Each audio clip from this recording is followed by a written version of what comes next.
Good morning, everyone. How is everyone? How are you? Good morning, good afternoon, good evening, from wherever you are, and whichever time you're going to see this video. So I salute you. Greetings to everyone. I hope you're all doing good. And here we are again, once again, talking about Bitcoin. What is going on with Bitcoin, right? Okay, I'm here to help out a little bit of the emotions. I know that everyone's panicking. I understand this. No one was expecting that Bitcoin is going to go down. Everyone was so hyped up that Bitcoin is going to go up. ETFs got approved. Ethereum ETF got approved. We passed the halving. We're supposed to go up. We are in the bull market. In the bull market, right? Yeah. Well, it is what it is. Okay, so this is a good thing about TA that I'm trying to show, and trying to give you what I see. Is always see the chart and see the direction and just follow the direction. Don't be the salmon. I used to say that. Don't be the salmon. Don't try to go against the flow. Go with the flow, right? And if you have a clear direction, just follow it. That's one of the difficult parts is when you try to guess, or when you're trying to get into a trade, you don't know how to deal with it. Well, the best thing for you to do is just watch the direction. Just follow your TA strictly with no emotions. Don't be biased. Stay unbiased, and try to see the facts. So a couple of days ago, we did mark out the levels that we were playing around with the pivot point. We did attack the pivot point before. We came back to it again, and we were discussing that we need to monitor that pivot point. It was creating a small range. It broke the range, and then it created another range. So that was the area that we needed to watch out. We had these long wicks that we needed to pay attention to. That's why we have these marked out areas. And way long ago, we did mark out the 53 to 50k region. Kind of a lot of people were expecting the bottom to be around these areas, kind of, right? Or just a little bit before that, around these areas. I wasn't so sure about this. I said that it's not over yet. That still has to go even further down, and it needs to take out the imbalance. We did say yesterday, when I say we, is me, but I don't like talking about me. So I'm really rarely you're gonna hear from me saying that, oh, I said I did this. I don't like this kind of showing off. So I say we because we are all together into this, right? So we saw that we're breaking these two levels, and it will make sense to attack these levels because it was in balance, and also we have a huge order block there. And also, also we didn't retest that area at all, right? It was resistance, it broke and never got retested. So this is the time now that we're going to retest that area. And also, speaking of which, we do know that we have a lot of liquidity just under it. So to be honest, yesterday, because it was the 4th of July, I didn't expect the big moves, to be honest. That's what I said. Go back to the yesterday's video, and you're going to hear me saying out that, most probably because of 4th of July in the US session, probably we're going to see, staying around these levels, maybe attacking the range, maybe going to 15 and come back later. Nope. It just dipped, right? And dipped quite hard. Now, was that because of the European session? It's all mixed. It's all over the place, right? It was part of the EU session. That happened 1 o'clock in the morning. That happened 7 o'clock in the morning. Nothing to do with the US. That happened 3 o'clock in the morning again on Thursday. All right, all these drops happen early hours in the morning, so it is within the Asian session, right? Now, I'm not saying that the agents are selling, but what I'm saying is, uh, all these big moves did not happen within, let's say, the US. The US, I mean, if you can see the hours here, like 5 o'clock in the afternoon, my local time, it was pushing up. Okay, so the US, even that on holidays, they were trying to push up to correct these. Most likely, people will saw that a great opportunity to buy low, like to buy cheap, but no signs of reversal, right? Okay, I still see the same thing today. No signs of reversal as yet. Some reactions, of course, level by level. We got reacted. It went up. It came down. It went up. Reacting to the levels. Now it broke it. Comes down. The deeper it goes, you see that the wicks are getting larger. So what happens is, because of the imbalance, right? How the imbalance has been created. Let's talk about this one a little bit. Just a reminder. When the price action is shooting up very quickly, right? We know that a large order was created, so to say, was placed around these levels, creating a strong imbalance and leaving, let's say, majority of the other traders out of the game, right? So someone put a huge amount of money, buying pressure, and the price skyrocket, and that means that we got the event that order, the first big order, is not executed fully. So let's say 65, maybe 65% of that order was executed. So there is a high possibility that we have a remaining order of 40 to 35%. And also other new traders that they saw that big move, that wanted to catch it, so they put limit orders, but they never got executed. So the market knows that we have lots of limited orders unexecuted. So when the price is going to come back into the same levels, guess what is going to happen? What is happening is that the exchange will say, oh, remember, we have some leftovers, like outstanding orders.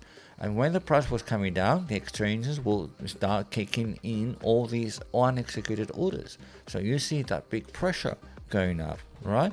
And also, don't forget that we have also liquidations. All these people that they're trying to go long here, where do you think they're going to have the stop losses, or where they're going to get liquidated if they forgot, if I may say in a polite way, that they forgot to put the stop loss? Where do you think that they're going to get liquidated, right? So the higher the leverage, the closer it's going to be to the entry. So this is a mixture of events. Okay, now does it bother me? Doesn't matter if it's a limit order or liquidation or a stop loss, or orders have not been executed? It doesn't really change the stand, right? How I stand, it doesn't change how I do my TA. Why? Because I just see the the price action on the left in historical data, right? Historical evidence. I just see what's going on here. I see I see the price action move really drastically. So next time I do expect some kind of reaction. I don't really care if it's going to be a limit order or liquidation. I do care that, for me to understand why this is happening. If I understand this, then it's okay. I know next time when I'm going to approach these areas, then I know what to expect. And that's the magic of it. It doesn't matter if it's going to be a limit order or liquidation order or whatever that is. As long as you understand that on your way down, it makes sense. You know that the price action is going to react in a certain way. So that means you are prepared, right? That's the deal. Doesn't matter if it's a long order or short order. It's long order block or short order block. All you should care is that when the price is going to come back, revisit the same areas, what kind of reaction you expect, so you don't get caught by surprise. So that's the main let's say aspect that I love to pass over to you guys, because we cannot predict the market. We don't have the crystal ball. And I mean, I have one on my desk, but it doesn't work. It needs batteries, and even if I put a new battery, it doesn't work. I don't know, it's broken. So I don't have the crystal ball, right? So I don't predict. I just, I understand how the markets, I've been long around in the crypto space for me to understand what's going on and why. I'm not fully 100% there yet, right? Even me. But, I can see what's going on. I know what to expect. So this is the area that we marked before, a rejection area of 53. It was marked way long before. For people that follow me, they know that area that has been marked for a very long time. So it's there. I expect a bounce, a strong bounce. Why I expect a strong bounce? Because it's a huge order block with huge momentum, and everything started over here. There's a fair value gap in here, so you're going to see in these areas, things are going to start reacting and pushing things left, right, center. So how we're going to treat this area? The best thing that you can do is just, even if you are short, well done that you are short. You should be going short since June the 7th, right? So, Bitcoin's going down even earlier, since May the 21st, it's going down, right? Well, let's say May 21st going sideways, and then start losing the structure, the 50% of the range around June the 11th. So you do have the evidence that it's going short, going down. You still expect to go even further down. We broke the levels, the first levels that we need to monitor. And I did say that if we break these, then we're gonna target that area. Now, what next? Let's prepare for the worst. Remember yesterday? Go and watch yesterday's a video that I said, usually we expect Bitcoin to do the proper correction around 50% minimum and 70% maximum. So is it going to go all the way down here? Don't know. I truly don't know what's going on. I do know that the US, we have elections in November, so that is a milestone into the markets. A lot of things can happen before and after. I don't want to repeat myself. So before we can talk about getting into these levels, we need to deal with these levels first. So as I say, I'm very a fan of level by level. So please go level by level. And if the queen or the king, which way you see it, Bitcoin is dropping, the whole market is going to drop, right? I marked that yesterday. Not as a percentage target. What I marked that area, it was the 50% of the range that I marked. So I said that the first visit, the first area that we need to pay attention is going to be the red line, the 50% of the range, and then we need to see what's going to happen, right? If it's not going to bounce, same thing with Bitcoin. If it's not going to bounce from here, then we're going to target these levels, right? Why? Because that was resistance, that was a support, So that must be the next level of support. If not, then go level by level. We have this level, we have this level, we've got this level, we've got plenty of levels to work with. So if Bitcoin's going down, ETH will go down, and the rest of the market is going to go down, right? Everything will follow to go further down and lower. One way to see things is like by panicking, oh my god, everything's going down, or the other way is for you to see, okay, everything is getting cheaper, and then we're going to buy at discount. A lot of people will lose a little bit of faith. A lot of people will lose quite a lot of money if they went long with high leverage and stuff like that. So you need to be careful. Follow the trend. All small tokens are going down. PopCap is going down. I'm short in PopCap. So yeah, be careful and go level by level, and you can see that the levels are, the price action is reacting to these levels, is treating these levels. So I'm quite happy with my entries and exits and targets. I have my direction, and I have my A to B. You know, A to B is like my destination, right? My entry, my exit, right? If I lose that, then it will be my next target. If I lose that again, here's your entry, here's your exit. And even went further away straight away. It rebounds, came back, it cannot break structure. Again, it's targeting that area, it's going to lose it, it's going to come back to this lows. That's how I trade, level by level, right? And I'm setting myself sort of small targets. I need to get in and out quickly, so I need to know that I'm going to break this level and I'm going to target that level. I don't need to target all the way down here. That's just me, because I'm compounding, right? So what I usually do is like I try to catch a percentage, and the next time I'm going to compound all these profits that I made. I'm compound to my next trade from here to go there, right? And then when I take my profits, then when I break these, then I go all the way down here, and again I'll always keep on compounding. So all my new trades are going to be larger from the previous ones. So I don't really bothered or care, or not care, it's not the right word. I'm not going to be upset, so to say, I could take one trade long term and I'm just going to let it run and go. Yeah, that can be. You can do that, that's not a problem. But compounding, you have the same position size from here all the way down to there, right? Is that wrong? No, it's not wrong. Are you going to still make money? Of course you are still making money, right? You're going to be a little bit more exposed in time, right? And what's the weak spot for the traders in the crypto space, in the market, is time. The longer you stay, the more exposed you are, the markets are going to grab you. The only way for you to survive long term in the markets is by being spot, right? And we all know how spot is exciting. Very exciting. Yeah, I know that.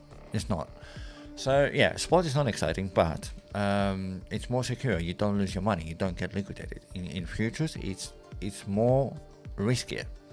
But you know what they say, high risk, high rewards. But you need to play really smart okay, let's talk about smart. What is smart? Is that a secret strategy? Is that a secret method? In my own opinion, in my own beliefs, that being smart in the market is not having a smart indicator or a very clever bot or AI, whatever. For you to be smart is for you to stick on a strategy. All you need is one single strategy, and you need to keep on doing the same thing. So you need to have a routine. You need to keep on doing the same thing over and over and over, with the same strategy, the same rules, and the same criteria. You're gonna engage to a trade with the same criteria. You don't change a thing. That is the smart thing for you to do. That's what I see, smart thing. Keep on doing it, and you're gonna get better at your strategy, and you can understand the markets. You're not gonna question the strategy, right? That's the trick. The markets are trying to give you doubt for you to question yourself and question your strategy. Don't do that. Don't fall for that crap. Okay? Find one strategy that you understand. Find a strategy that you tested it and it is successful on your own way. It makes you money. It is profitable, and then stick to it. Do not change one single thing. Do not ignore the rules. Right? Treat the rules like a law. Don't break the law. It's gonna break you. So make sure that you don't break the rules. Engage with all the criteria that you set up and go level by level. Know your entries, and most important, know your exits. You need to know when to get out. Okay? And take your profits before somebody else takes it. Take a little bit. It doesn't matter. I mean, by going slow from here all the way down to there in one go, okay, like a spot, like a high leverage, like a swing, it will make you money. Don't get me wrong. But if you set levels and you go level by level from here to there, and then from here to there, and then from here to there, and then from here to there, and then from here to there, and then from here to there, and compounding, you're gonna make I'm going to say this as an average. You're going to make 3 times more by compounding, tricking yourself with your strategy and your levels in and out, instead of going one way, one go. Okay? You're going to make more by compounding. Okay? And you're going to be less exposed. You go in and you get out. You say, hey, I want from here to there. That's it. Okay? You expect a bounce. It did. No problem. Are you going to enter in the middle of nowhere? No. No. I have a little trick for that, but as we see here, this is level 1, this is level 2, this is level 3. That price action is middle of nowhere. No, you don't enter. I'll show you a trick how to enter this kind of levels, but as we speak now, what you see on the screen, no, you don't. You're going to enter when you're going to break that level. Right, comes down, retest it, on this way, boom, you get out. Right, comes back, you cannot go into the range, remember that? It's going to get rejected, and then from here you go to there, to there, to there, to there, to there, to there. Step by step. If it wants to carry on, just keep going. Simple as that. Follow the trend. Don't be the salmon. Now, speaking of, let's speak a little bit, what's going to happen. I don't know what's going to happen, but I do know, right? I don't know what the big boys are going to do. That's why I'm saying I don't know what the market's going to do, because you don't know what the big boys are going to do. You're trying to use the tools available out there that you probably find there is a higher possibility that you find some, clues, so to say. Did that tab open? No, you didn't. Let me try again. Here we are. Okay, here we are. So we're gonna use a little bit the clues and see what we can find. Let's have a look on CoinGlass, and let's have a look a little bit on liquidation heat map, right? And then I'm gonna go into symbol. Then I'm gonna choose Bitcoin, of course, right? And I'm gonna use a little bit of higher time frame, maybe the 3 months, 6 months. Zoom out a little bit, so to say. And let's see, what's going on with Bitcoin, right? Let's go into 6 months. Let's zoom out a little bit because I need to see all the orders for the past. Oh, okay, that's better. Right, so here's the 6 months, and it goes all the way back because you can see, you can calculate all the orders, all the outstanding orders. Remember that we're talking about the outstanding orders. So we've got all the outstanding orders and all the orders since this year, right? If I even go into here, let's have a look. Since the beginning of this year, we can see all the orders.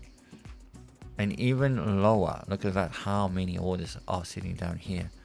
That is 25.8. All right, huge orders.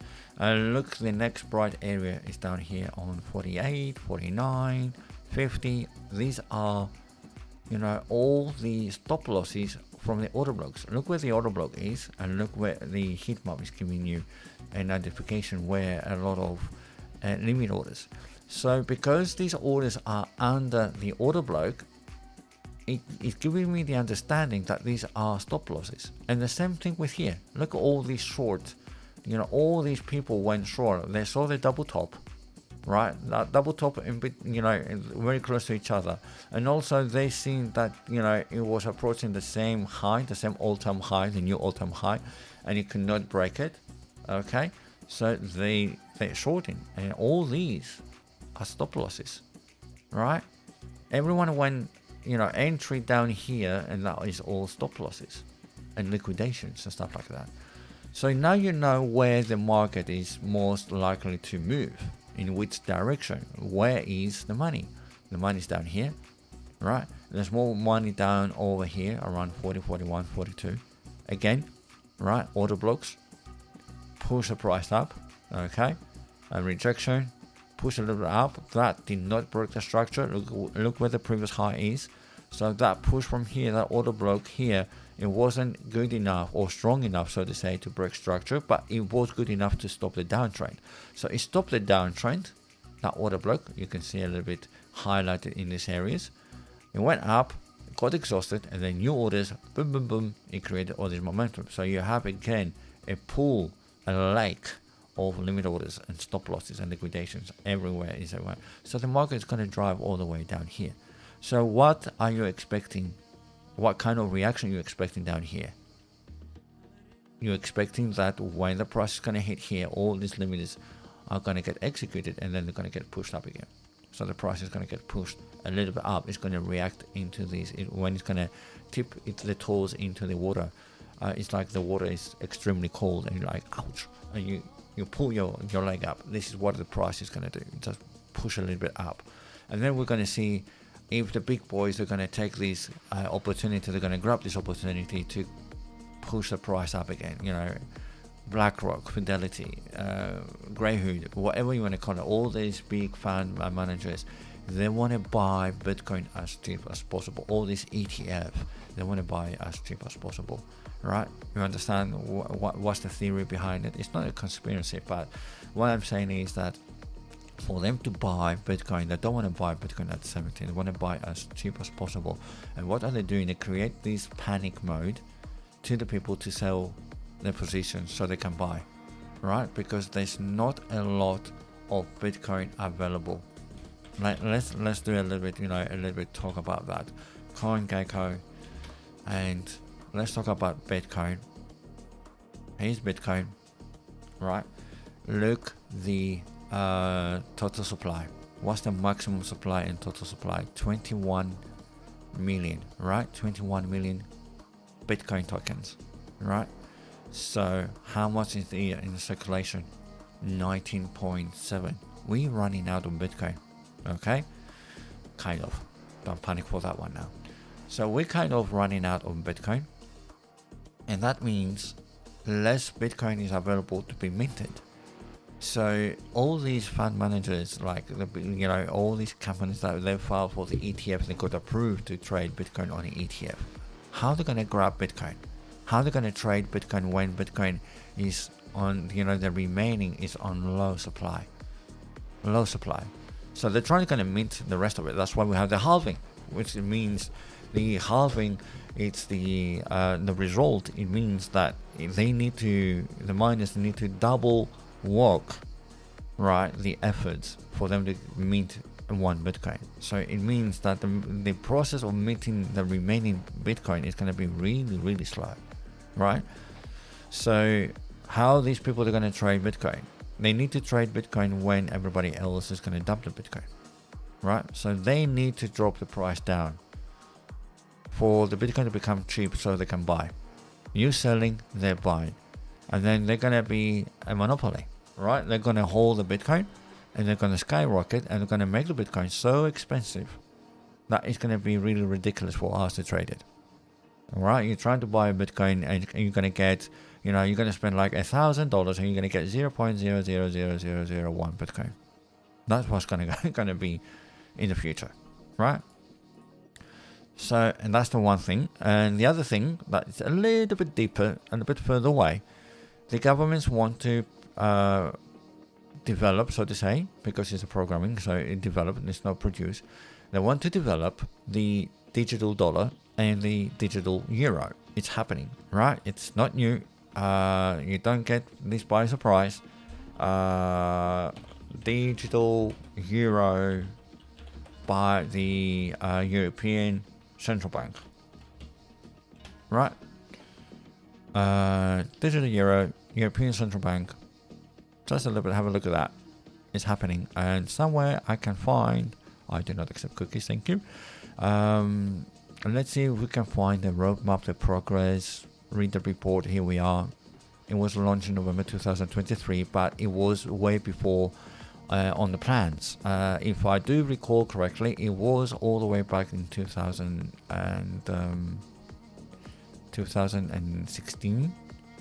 But officially they want to say that it was released, kind of way before, like more closer, like 2023. If I found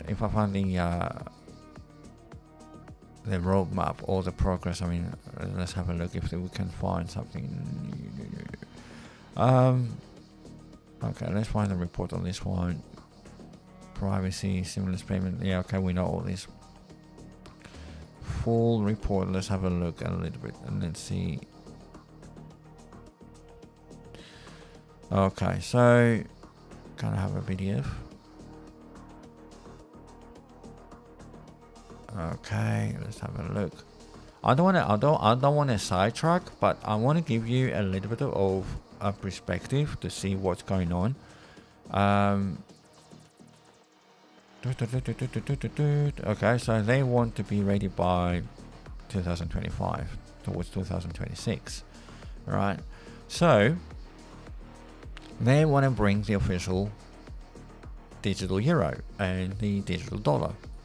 So what does that mean? Well, they do know that when we know that we're dealing with stablecoins like Tether, right, and Circle, USDC and USDC and T and the rest of them. There are a few out there. You know what's going on with the stablecoins. They're kind of attacking them now. But when there's no real value for us, right? We convert fiat into Tether, but I can't do anything with Tether. I can't buy things with Tether, right? I can't go out to supermarket and buy things with my Tether, right? It has to be converted back to fiat. Now, with the digital dollar and euro, it means that it's going to have a real value. It's going to be currency. It means that you can go out and shop and you're going to spend that digital dollar. It's going to have a true utility. Okay, so people know this, and people that they're going to bet on Bitcoin right now, and they're going to make Bitcoin going in. Let's say that one Bitcoin is going to be 100k, right? Theoretically, one day it's going to go up there. Now, if they want to release the dollar and the euro, you know what's going to happen? That they're going to have Bitcoin, and they know that Bitcoin is facing a lot of troubles and regulations, and in some countries it's still illegal and stuff like that. So what are they going to do? They're going to sell the Bitcoin, and guess what they're going to get? They're going to get the digital, the new USD, right, and the euro. So someone's going to become really, really millionaire and billionaire and trillionaire and stuff like that. So they're going to lose a lot of these USD, the digital ones, and they don't want to do that, right? Because they know that if Bitcoin is going to go really, really high in price, everyone's going to sell Bitcoin to get the digital euro, and which is the official, the government euro and the dollar, and obviously then you can start spending and buy things. So they don't want to do that. If they're gonna, when and if the digital dollar and euro is going to be ready to be launched officially, by the looks of it, they want it to be ready by the end of 2025. That is when the whole market is going to crash. Remember that they're saying that I don't know if you heard, but a lot of people say that 2026 is going to be mayhem, and it aligns that everything, all the markets, they're going to collapse, they're going to break down. The digital euro is going to be the answer to the problems. They're going to release it, and they're going to reset the whole market. They're going to reset all the financial system completely, 100%, right? And it's going to change from day to night. What we know now from the financial system business world is not going to be the same anymore, right? They're going to adopt the blockchain. They're going to have the digital dollar and the digital euro. They're going to adopt the blockchain. We are the trials. We're doing the trials for them. We are the beta testers. If you know about computers and programming, there is a stage that you need to do beta testing.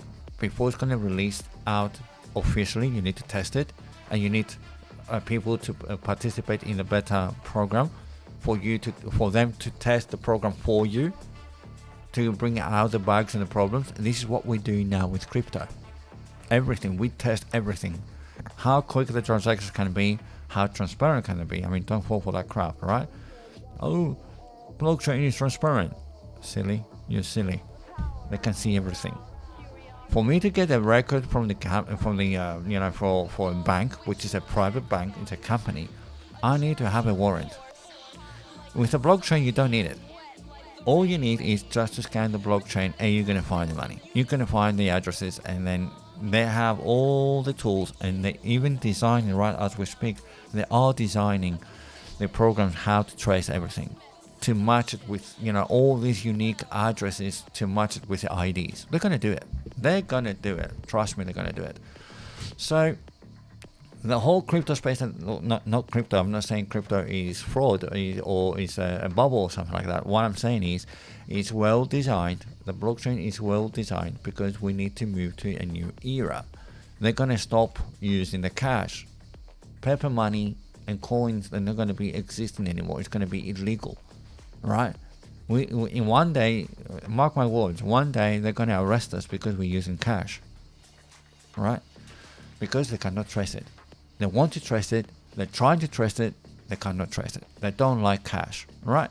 So now they want to control everything. So how are they going to control it? With digital currencies, right? Blockchain. So we testing the blockchain, how fast it is, how stress it can take, right? All the transactions, no middlemen. That's why you see all the local banks branches are closing down. People moving into the internet banking like Revolut and N26 and God knows what, you name it. Other areas have different companies. So people, the masses are moving towards that direction anyway. You are pissed off with your local bank, so you move to internet bank. It's more convenient, right? But it's part of the process. Now, things are being automated. Computers can do things, right? What is the blockchain? Decentralized financial system. That's what it is.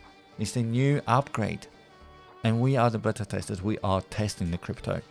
They, about the scams that, someone's stealing wallets in and out, and the FBI comes and the CIA comes and they try, well, FBI mostly, but, when it has to do with more criminal stuff, CIA gets involved.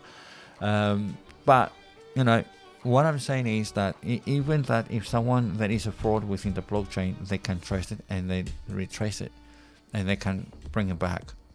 Not like the old days, someone that's going to rob the bank, there has a possibility that you're going to lose that money. Nowadays, not even that is going to be possible. Not even that. So this is the reality. This is how things going. This is how I see things.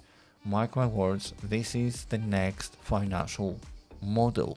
We are testing the crypto space for everything. We're trying to max, trying to bring everything to the max to see when it's going to break. And so far it's doing quite well. And the records, they're not going to be deleted. They're not going to be private. Everyone can scan the blockchain. They don't need a warrant. It's the end of the privacy. It's the end of the freedom. Okay? So that's why make sure that you make money now and save it and go into the mountains, go into the islands. I don't know where we bringing our children into which world. I don't know. Seriously. Anyway, enough of that. I don't want to go very deep. I don't want to confuse you. Let's take to the TA. Trying to make money before everything's going to get locked down. So yeah, still going down. No signs of reversal. That's the 12 hour. Let's have a look a little bit on the indicators, a little agents. What do we have here? Stochastic RSI already rock bottom. It is not a reversal yet. Remember, you need a cross up. The slow RSI trailing back 7.5. What about the RSI? RSI is getting into the oversold territory. Under the 20, going was 19, getting into under the 10 area. That would be nice to see. As long as it goes under 20 is fine. It's good. Negative delta, a lot of pressure, selling pressure. ASO is pushing up the negative. It's fine. Let's go to the daily. Stochastic RSI is still on its way down. RSI is still on its way down. A little bit of ease off on the negative. 1, 2, 3, 4 days in negative delta, right? And it's easing off a little bit, right? We don't see increasement of the delta. I mean, we can see a little bit decrease, which is a good sign, but it's not over yet, right? It's not over yet. We need to see a little bit, what's going on. A little bit overextended to see 3 or 4 in a row. We never had 4 in a row. We had a little bit here, 1, 2, 3, 4, 5 ish. But you can see what's going on. It was a little bit here, 1, 2, 3, 4, 1, 2, 3, 4. Okay, it doesn't happen very often. 3, 2, 1 is most of them. 2, 3, 1, 2, singles, 3, right? That is 4, and it's a little bit. Overall it's increasing, but look at the borders here. It's trying to change, right? It's trying to turn around. So let's see, if we're going to stop nearby. So let's have a look if we're going to stop nearby. And where's the nearby price action? Around the 53 to 50, right? Let's go to smaller time frame, 90 minutes. Let's have a look a little bit closer to the microscope and see what do we see. We see that we have a huge momentum and we have reaction. We enter into the fair value gap, so the fair value gap is pushing the price up. It gave us a little bullish candle there, but it wasn't big enough. It did not take the previous candle out or whatsoever, so we have a new engulfing candle. And what do we know about the new engulfing candles? That is more continuation, maybe a slowdown, right? But it's a continuation so far. Okay, now the wicks that are getting smaller and smaller, it means that the buying pressure is decreasing. Okay, we had a big pressure here, medium pressure, and a lower pressure. Now if they continue to sell and push down, this body eventually is going to become bigger and bigger, and it's going to come and tap inside the order block. So still no signs of reversal yet. Okay, still going down. So your bets are going to be short with smaller tokens. Now, speaking of smaller tokens, you can use Banter Bubbles or Crypto Bubbles, whichever you like. I like Banter Bubbles as well. I mean, don't get me wrong. Why? Because they have a section that you can separate the bubbles in a specific topic ecosystem. So you can have a look at what Ethereum is doing. So you can see only the bubbles on Ethereum, or you want to look on the meme coins, or you want to look on decentralized exchange, and you can see, what is going on here, DeFi, whichever narrative you are interested, they have it. It's here. It's ecosystems, narrative, everything, and it's more, it's more like tidy, so to say, and more focused, which is good. It's good, right? Avalanche ecosystem. If you don't know which tokens are part of the Avalanche ecosystem, here you are. You have it, right? The negative thing about it, I mean, maybe the developers, the guys behind it, they're going to do it maybe. When you choose, let's say, a narrative, right, you can have this table to be sorted on the narrative as well. That would be nice. If I put AWACS, yeah, is looking on the letters that I'm using. Okay. So, yeah, look what's going on with the past 1 hour. Who is dropping? Bob is dropping. Hello, Bob. Who is doing well? Maybe, bouncing up. Token bot. Who is token bot? He's token bot. I don't know who that is. You can have a look and see what's going on. You can speak to the community. You can see if someone talks about here. I don't see anyone talk about. Well, let me sign in first. I'm going to sign in with my email, log in with my Twitter, X account, authorize. I've done that before. Oh, I'll clean my cookies, that's why. Okay, I lost the cookies, so I lost the login information. No problem. So let's have a look on, what was it? Let's have a look. Yeah, token bot. Okay, here's token bot. Let's see if they there is any discussions here? No one talks about it. Even though I'm signing, no one talks about it. Okay. Hello. Does anyone know anything about this? Ta-da! So I'll leave a message here and we'll see. So yeah, I mean, this is a good way to pick a narrative and ecosystem, whatever, and you want to go see the top 100, it's fine, here it is. It's all red, I know, it's not pretty, but if you're short, it's good, right? So red and green is irrelevant. If you go in short, then all these negative numbers are positive to you, right? So ignore the red and the green. And that's why I don't have red and green in my charts. I have gold and silver. Gold goes up, silver goes down, right? It's simple. Trying to stay away from red and green. So yeah, this is it. I don't want to keep it very, very long. I mean, 45 minutes is way long.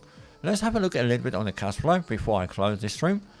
Bitcoin's going down, obviously, we can see that. T1 follows, okay, it confirms, right? What T1 confirms, it confirms that, all the money is moving out from the crypto space. What about T3? T3 is all the altcoins, without Bitcoin and Ethereum, so they're dropping. T1 is dropping, T1 is everything. Bitcoin dominance is going up, okay, so it's dropping harder than the others, okay, no worries. Tether dominance is increasing, so okay, now you understand that, okay, this is a legit move to the down. Why? Because they're selling out and they're putting the money into Tether, right? That's why Tether dominance is increasing, because there's inflow into Tether, okay. Also Dixie is dropping, which again, a small manipulation warning signs here. If Dixie is going down, Bitcoin should go up, and Bitcoin doesn't go up. What does it mean? Manipulation, right? Okay, so someone is, what kind of manipulation? Is that a conspiracy again? No, I'm not on a conspiracy, but what I'm saying is, when Dixie is going down, I expect Bitcoin to go up, naturally. If Bitcoin goes sideways when Dixie is going down, I know that someone is selling, but when it's dipping, that is aggressive. Someone has to aggressively sell on Bitcoin more stronger than Dixie for Bitcoin to drop, right? These two charts go in opposite directions, naturally. If they go in the same direction, there is a manipulation, aggressively. If Dixie goes up, we expect Bitcoin to go down. But if Bitcoin goes up aggressively, that means it's a huge aggressive buying pressure to print an uptrend when Dixie is supposed to help that chart to go down, if that makes sense, right? So I see manipulation. Now, that's why I say ETF need to get in as low as possible before they drive the market all the way up, and before we're going to reach 2026 when the worldwide crash is going to be, and then the blockchain is going to shift hands. They're going to go into the new era of the financial system, blah blah blah blah. Watch out this space. So that's it for today for me. We've seen no signs of reversal. You know the levels. We mark the areas. Right, look to the left. Just simple look to the left. Even on the 90 minutes. I mean, I can go into 6 hours. Go to 6 hours and see the big levels where you see the big reactions and mark them. Right? Here's the bottom of my range. Here's another strong point. Here's another strong point. Here's another strong point. Here's another strong point. Here's another strong point. Just mark them. Just mark them. Here it is. And just, go level by level. From here, I go all to these lines. And when you put an horizontal array, like this one here, when you put an horizontal array, you get the yellow highlighted numbers, so you know the prices. You can see, you don't lose them. You don't need to go left and right and see. So here it is. You go level by level. Okay, still going down, I'm afraid. And if you are short, then that is positive to you, right? It's good, isn't it? It's good, of course. You're making money. Good. I hope you make money. Seriously, I hope you, you do make money. That's a good about futures. You can make money in both directions. So use the futures. Another little tip from me: use the futures for you to have the freedom to move in any direction. Right? Remember, spot is the safest. You don't lose your money in spot. You get devaluated or overvaluated. This is how you make money, or you lose money. But you don't lose the money in a sense of you get liquidated, you lose it. Bye-bye. In futures, you lose it. So use the futures as a tool for you to go both directions, and don't over leverage. If you do over leverage, for these guys, degen guys out there, if you do, pay attention. If you do over leverage, do it for a short amount of time, as short as possible. Don't be exposed. Okay? Now, if you want to stay longer and be safer, go on 2x. Go on 3x. It's better than spot. Spot is supposed to be on 1x, and you're going to be 3x. You're moving 3 times faster. 3x is still enough. No, isn't it? It's good enough. Come on, 3, 5. 10x is on nitro. Right, 10x. But people don't see that, because they see the exchanges they give you. Oh, I have the option of 50x. What's 10x? 10x is rubbish. 50x is better. Other exchanges will give you 100. Other exchanges will give you 125. Maxi will give you 200.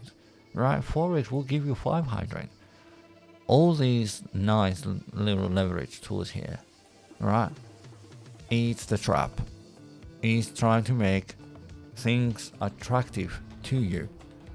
If you want to be here next year, the year after, and the year after, and keep on making money in the bear market, the bull market, you know that I don't believe these terms. I don't care about the bull market and the bear market. It doesn't mean shit about me. Right? It doesn't mean anything to me. You need to care the direction. Which way we're going today? Down? Okay, we go down. It's like the bus. You get the number 3. It goes from Crystal Palace to Central London. I'm catching the number 3 bus. That's it. That's my direction. On my way back, I'll catch the number 3 again, but the other way. The other direction. Right? Number 3 is your token. The same token. Bitcoin, Ethereum, whatever that is. Do not keep on moving. Do not jump from one bus to one bus. Right? I'll tell you why. I'll use that analogy. Where's Bruce? Bruce is going to love that again. He loves my analogies. If you keep on jumping from one bus to another bus, one bus goes to one direction, another bus goes to another direction, another bus goes to that direction, another bus goes to that direction, and another bus goes to that direction, another bus goes to that direction. So if you keep on jumping routes, you're going to stuck into nowhere. Right? Just use as minimum as possible of one token. Can you focus on one token? Use Bitcoin. You don't like Bitcoin? Why? Because it's too slow? Okay, use Ethereum. Ethereum is more slow, faster than Bitcoin. You don't like Ethereum? Okay. Well, I have an answer for you.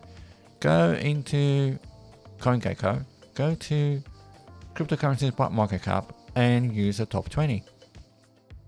And Uni, Leo, I don't know what Leo is, Link, Dot, even Shiba, AVAX, Tron, ADA, Doge, Ton, XRP, a bit slow, yeah, okay, Solana, right? You can't go wrong with these. Lido, you can't go wrong with these. Don't go with stablecoins because you go nowhere. Okay, with stablecoins, they're flat. They don't meant to go anywhere, right? But the rest of the tokens, that's fine tokens. Go on top 20, go top 30. Pepper, you like Pepper? Look, Pepper, it's got a huge market cap, right? Oh, here it is.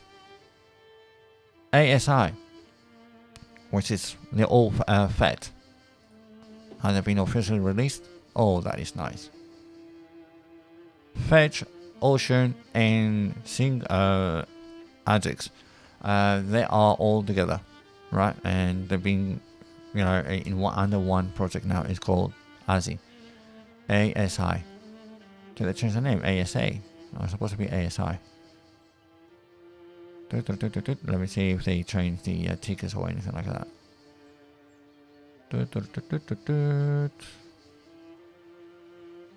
I'll check a bit later, but it's supposed to be ASI. I don't know if they changed it or they had any trouble with that. Can they still call it Fed though? They probably call it Fed. They still call it Fed. Okay, that's fine. That's even better. I hold Fed.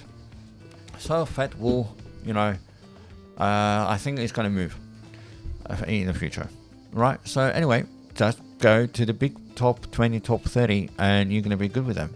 Just use these ones. Matic. I know Matic is not moving, but Cash is, right? Pepper is moving. We've seen this, right? AVAX is moving. Solana has moved, right? So you have big projects more safer for you to play, more faster than Bitcoin and Ethereum, and you're going to be good to go. Stick to one token because you're going to understand the token. You're going to see the levels. You're going to know the levels. You don't need to do the TA over and over again from the beginning, right? Unless you are messed up. And what I mean messed up, I mean on your charts. That's the only time that you say, oh shit, I need to delete everything. Let's have a look here, right? Sometimes you messed up and you get confused and you don't know what's going on and you're like, oh shit, this is a mess. I don't know what's going on. Here's the magic button. Boom. Clear the drawings. Do it from the beginning. It's fine. All right, it's fine. You can do it. Right, 56 minutes. Again, 1 hour. Oh my god. I was supposed to do a daily update and it's 1 hour long. Sorry about this. I just want to share my thoughts and Control Z. Oh, it's back. All right, you don't lose it 100%. You can bring it back. But yeah, that is the magic button. You clear it and you start from the beginning. That's it for me today. Right, be safe out there. Don't go crazy with leverage. Right, don't be greedy. Spot is the safest. So trying to have a spot mentality into the futures. Tools, right? Use the tools for you to go in either direction. Use a little bit of leverage. I'm not against it, but don't overdo it, right? Be safe, because if something happens very suddenly in the markets, a high leverage will not save you. It will burn you. So that's for me today. It's Friday. Happy Friday. I wish you all a pleasant weekend. Be safe. Follow the flow. Don't be the salmon. And I'll see you on Monday. Right? Okay. Take care. Bye-bye. Have a nice weekend. Be safe. Did I say to be safe? Did I say that again? No? Yeah. Be safe.